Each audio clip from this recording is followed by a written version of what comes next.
한우는 예수님께서 유대인 명절을 맞이하셔서 예루살렘을 방문하셨습니다. 근데 당시 그 예루살렘 성전 곁에는 오늘 말씀에도 나와 있지만 베드자다라는 연못이 있었습니다. 근데 그 연못에는 옛날부터 내려오던 어떤 미신적인 이야기가 하나 있었습니다. 오늘 우리가 말씀을 읽을 때 여러분 다 보셔서 아시겠지만 이런 이야기가 있어요. 그것이 뭐냐면 가끔 하나님의 천사가 그 베드자다 물에 내려와서 물을 휘저어 놓는다는 겁니다. 그러면 그때 가장 그 물에 먼저 들어가는 사람이 모든 병을 깨끗이 치유받는다라는 그런 미신, 또 생각, 믿음이었습니다. 여러분이 이 이야기를 들으시면서 참 말도 안 된다 라고 생각하실 겁니다. 허무맹랑하다. 어떻게 그런 일이 있을 수 있는가? 참 사람들이 미련하고 어리석다 라고 생각하실 겁니다. 그런데 이게 완전히 틀린 말은 아니에요. 완전히 거짓말은 아니라는 겁니다. 왜냐하면 실제로 그 베드자다 연못은요, 오늘 말씀처럼 가끔씩 물이 이게 소용돌이 치듯이 움직이는 현상이 나타났습니다. 그리고 그 현상에 대해서 학자들이 분석하기를 그 못에 간헐천 온천수가 유입이 됐을 때 물에 진동이 나타날 수 있다라고 얘기하는 거예요. 여러분 아이슬란드라는 나라 아시죠? 북유럽에 있는 그 아이슬란드의 가장 랜드마크, 가장 대표적인 관광지가 뭐냐면 게이시르라고 하는 온천입니다. 여러분 TV를 통해서 보신 적이 있는지 모르겠지만 이 게이시르라는 온천이 어떤 온천이냐면 둥근 모양 연못처럼 생겼어요. 크지도 않아요. 그런데 왜 거기가 유명하냐면 주기적으로 뜨거운 물과 수증기를 분출하는 간헐천이었기 때문에 그래요. 근데 그 높이가 어느 정도냐면 최대 60m까지 뿜어져 올라온다는 거예요. 여러분 이해하기 힘드실까봐 제가 사진 하나 갖고 왔거든요. 하나만 넘겨보시겠어요? 이게 게이시르의 온천수입니다. 이게 팍 터지면 저기까지 올라요. 최대 60m. 그 사람들이 저거 기다리고 있는 거예요. 주변에서 다 저거 기다리다가 보고 올려놓을 준비하는 거죠. 사진 찍을 준비하고 팍 하면 기념사진 찍고. 대단하죠? 그러니까 베드자다 연못은 저 정도까지는 아니지만 어느 정도 물의 움직임이 간헐천 온천수로 인해서 나타났다라는 겁니다. 그리고 고대인들의 증언에 따르면 그 물의 색깔이 붉은색을 띠었다 그래요. 왜 붉은색을 띠냐 봤더니 그 물에 철분이 들어가 있기 때문이다 라는 결론을 낸 거예요. 그러니까 그것이 이 베드자다의 물이 어느 정도 치료의 효능은 갖고 있었을 수도 있다라는 것이 학계의 정설입니다. 우리 온천 여러분 가잖아요. 온천 가면 뭐 막 써 있잖아요. 뭐 써 있어요? 온천의 효능, 뭐 노화를 방지하고, 뭐 피부병이 나고, 뭐 이거저거 잘 써 있잖아요. 그럼 온천 하잖아요. 그 여러분 온천 갔다 들어오면 나오면 어떤 느낌이 들어요? 정말 피부가 탱탱해진 것 같고, 피부병이 난 것 같고, 막 그런 기분이 들잖아요.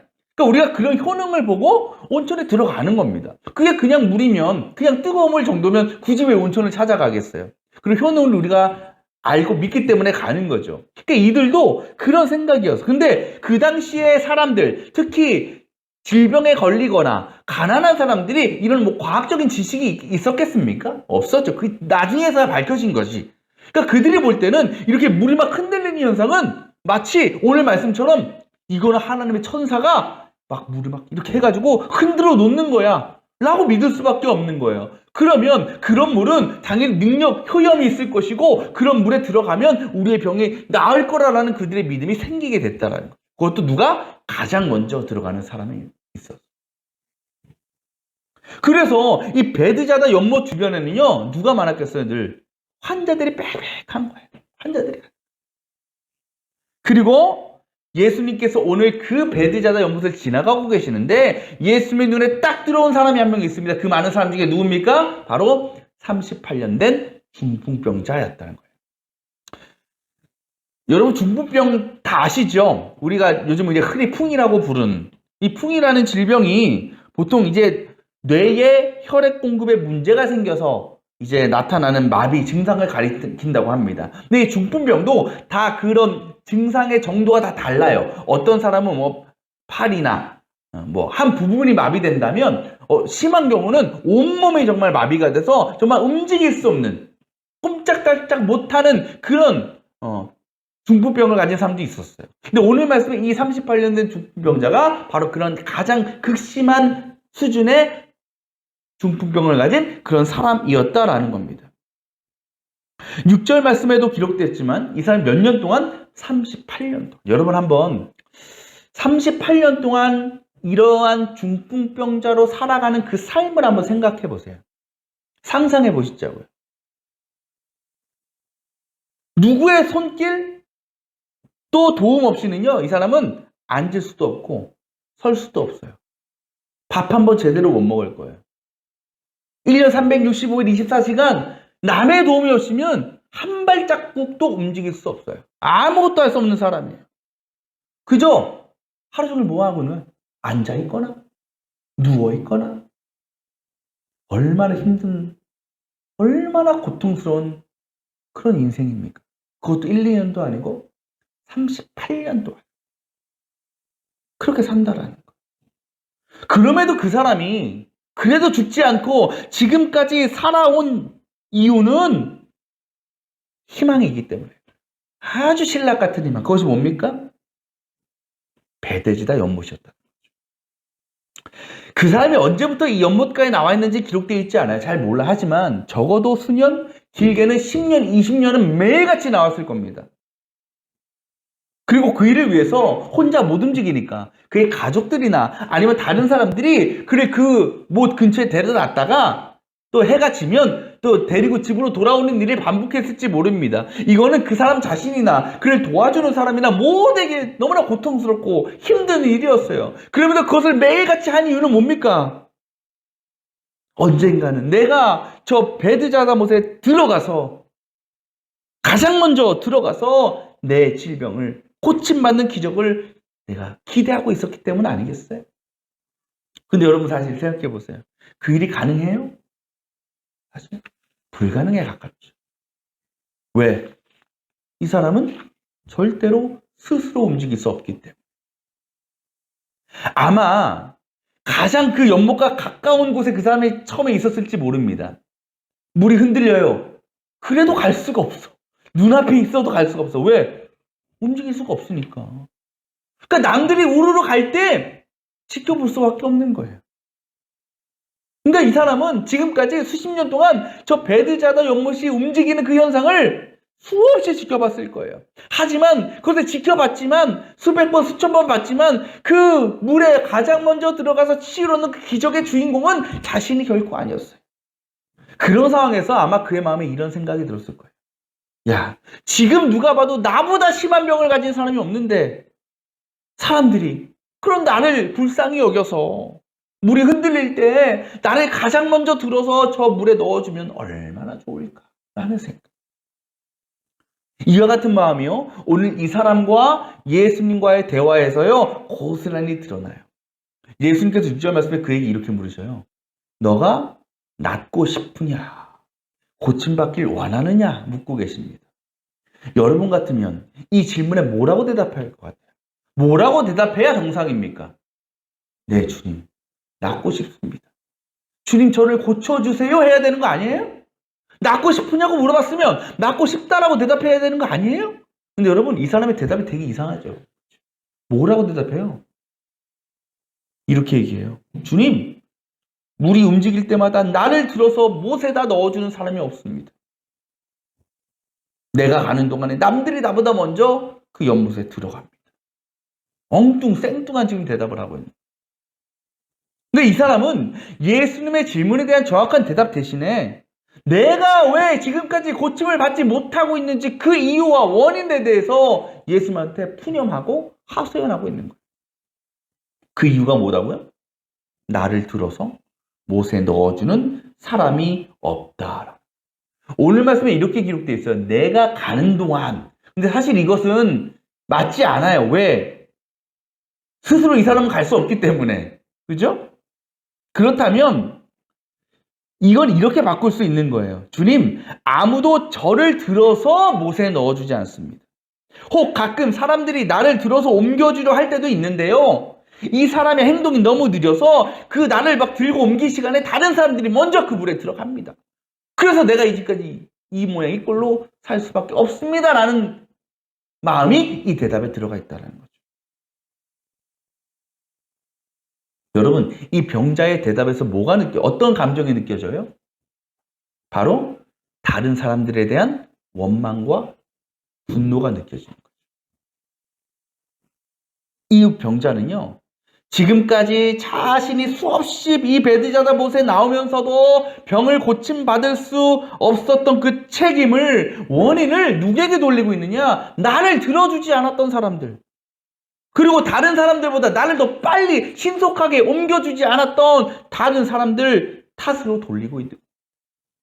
그래서 사람들이 나를 좀 생각해주고 나를 좀 도와줬다면 진작에 내가 그 물에 들어가서 병을 고침받았을 텐데 그렇지 못해서 내가 이렇게 살고 있다고 원망하고 있는 거예요. 여러분, 사실 우리도요, 때로는 이 38년 된 중풍병자 같이 이 세상을 살아갈 때가 많습니다.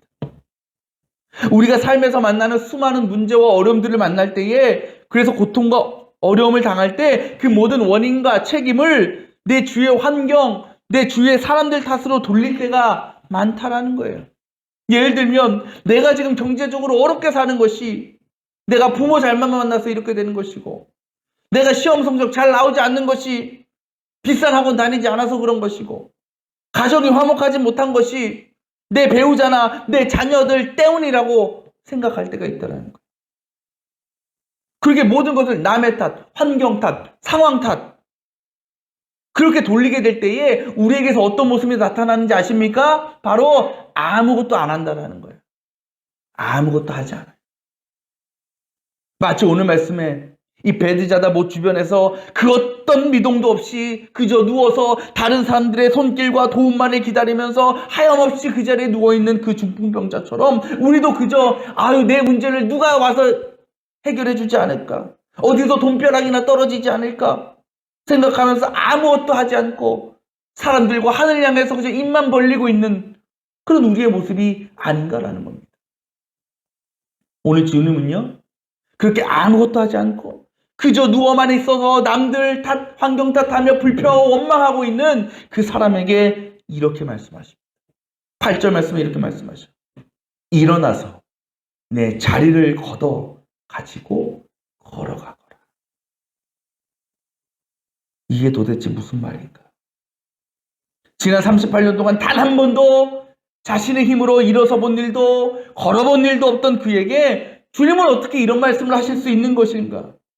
근데 여러분, 주님의 이 말씀은요, 단지 그에게 치유를 허락하시고 건강을 회복시키시기 위한 명령이 아니었어요.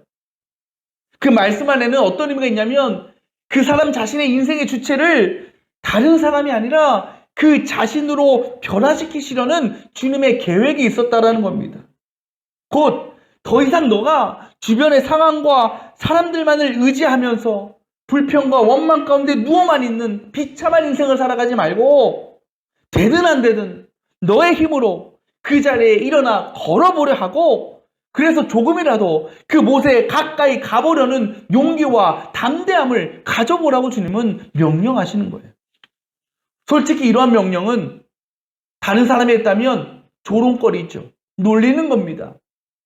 해보다 마나한 일입니다. 그런데 예수의 말씀에는 무언가 그의 마음을 움직이는 힘이 있었어요. 그래서 다른 사람이 했다면 들은 채 만취했을 테지만, 무시했을 테지만, 그때 이 사람은 예수의 명령에 순종했어요. 아마 그것은 성령님께서 그의 마음에 이분이 나의 병을 치유해 주실 분이라는 확신을 주셨기 때문일 겁니다. 그래서 그 믿음을 가지고, 확신을 가지고 일어나 보려 한 거예요. 그러자 놀라운 일이 일어났죠. 수십 년 동안 돌처럼 굳어있던 그의 다리가 움직이기 시작하고 그의 팔이 움직이기 시작하고 그 자리에 설 수 있게 된 겁니다. 그리고 언제나 그랬던 것처럼 너무도 자연스럽게 한 발짝 한 발짝 걸어가기 시작했다는 거죠. 바로 38년 된 그의 중풍병이 고침받는 기적이 나타난 것입니다. 여러분, 이 기적의 사건을 통해서 주님께서 주시고자 하는 중요한 메시지가 있어요. 그것이 뭐냐면 주님의 은혜와 주님의 역사와 주님의 기적은요, 우리가 아무것도 하지 않는, 그저 그 자리에 앉아서 누워만 있어서 기대하고 바라고만 있는 상황이 아니라 그 일을 위하여 하나님 앞에 간절함으로 구하고 또 애쓰고 노력하는 우리의 삶과 순종의 모습을 통해서 경험되어지고 역사되어 진다라는 사실입니다. 세상에 문제 없는 사람이 어디 있습니까? 상처와 아픔 없는 사람 한 사람도 없습니다. 겉으로 볼 때는 전혀 걱정 없이 살고 편하게 살아가는 것 같은 사람도 그 마음과 영혼을 들여다보면 다 상하고 메발라 있어요. 이 자리에 모인 저와 여러분들도 겉으로는 웃고 있고 밝은 것 같고 그런 것 같지만 그 마음을 들여다보면, 그 중심을 들여다보면 다 상처가 있고 아픔이 있고, 그렇죠? 고통이 가득한 우리의 인생입니다. 하지만 그럼에도 우리가 절망하지 않을 것은 그런 우리를 위해서 주님이 찾아오셨다라는 거죠. 우리의 삶의 문제, 영혼의 아픔과 상처로 고통당하고 죽어가는 그 우리를 치유하시고 우리를 회복시키시고 살려주시기 위해서 지금도 우리를 찾아와 주시고 부르시고 계신다라는 겁니다. 하지만 여러분, 그저 주님이 우리를 찾아와 주시는 것만으로, 우리 곁에 계시는 것만으로 그 문제가 해결되는 것이 아닙니다. 그것만으로 하나님께서 허락하시는 치유와 회복의 은혜를 경험할 수 있는 것이 아닙니다. 주님은요, 그 문제를 고백하며 나아오는 자, 그리고 힘들고 어려워도 믿음을 포기하지 않고 끝까지 순종해 보려고 하는 자, 마치 당장은 베드사다 연못에 들어갈 수 없는 그런 상황일지라도 그래도 조금이라도 그곳에 가까이 가기 위해서 그 힘든 몸을, 그 무거운 몸을 일으켜서 단 1m, 2m라도 한 발짝, 두 발짝이라도 나아가 보려고 힘쓰고 노력하는 자에게 주님은 놀라운 기적과 역사를 보여주신다라는 겁니다. 사랑하는 여러분, 병에 걸린 사람이 치유되려면 가장 먼저 뭐 해야 됩니까? 병원에 가야죠. 의사를 만나야죠. 그리고 의사가 하라는 대로 해야죠. 정기적으로 병원을 가야 되고, 음식도 가려 먹어야 되고, 약도 챙겨 먹어야 되고, 운동도 열심히 해서 살도 빼야 됩니다. 이것이 참 힘든 일이에요. 어려운 일입니다. 하지만 반드시 해야 되는 일입니다. 그래야 의사가 계획한 치료를 잘 마치고 회복될 수 있기 때문에. 근데 여러분, 그냥 알아서 다 고쳐지겠지, 다 저절로 회복되겠지 라고 생각하면서 아무것도 하지 않고 그저 지금까지 살아온 그 지나온 삶의 방식을 그대로 살아간다면 치유를 얻기는커녕 오히려 더 심각한 질병으로 고통받게 되는 겁니다. 우리의 삶의 문제, 우리의 영혼의 문제도 마찬가지입니다. 주님은요, 지금도 수많은 상처와 아픔, 그리고 겉으로 볼 때 멀쩡해 보여도 늘 불안과 두려움과 불만으로 가득한 우리의 영적인 문제를 해결해 주시기 위해서 우리를 찾아오십니다. 여러분은 그 주님의 치유의 은혜를, 회복의 역사를 경험하기를 원하십니까? 그렇다면 우리가 해야 될 일이 반드시 있습니다. 따라합시다.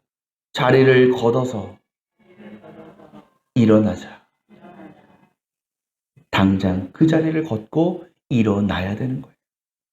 그저 상황 탓하고 환경 탓하고 사람 탓하면서 그렇게 자신을 비관하면서 모든 것을 포기하고 그냥 알아서 잘 되겠지, 알아서 잘 도와주겠지, 꼼짝없이 그렇게 누워만 있으면, 누군가 나를 도와주고 내 문제를 해결해 줄 어떤 헛된 기대와 소망만을 품고 있다면 우리는 그 앉아있는, 누워만 있는 그 자리에서 당장 일어서야 되는 것입니다. 물론 그 한 걸음 나가는 과정이 힘들죠. 어렵습니다. 고통스럽습니다. 하지만 그래도 힘을 내 봐야 되는 거예요. 그것이 기적의 시작입니다. 은혜의 출발점입니다. 주님은 그런 우리를 붙들어 주시고 손 잡아주시고 일으켜 세워주실 줄 믿습니다. 그 능력의 손으로 우리의 영혼을 만져주시고 우리의 모든 불안함과 두려움의 문제, 상처와 아픔들을 하나씩 하나씩 털어내 주실 줄 믿습니다. 그렇게 수많은 삶의 문제와 어려움 가운데 그저 아무것도 하지 못하고 앉아만 있고 누워만 있는 그런 정적인 신앙과 삶이 아니라 비록 힘들고 고통스럽지만 그럼에도 주님께로 한 걸음 한 걸음 나아가 보려고 하고 순종해 보려고 하는 우리의 삶을 통해서 우리는 하나님께서 우리를 위해 계획하신 그 치유와 회복의 은혜를 경험할 것이고 늘 감사와 기쁨으로 충만해지는 우리 모두의 복된 인생이 되어질 줄 믿습니다.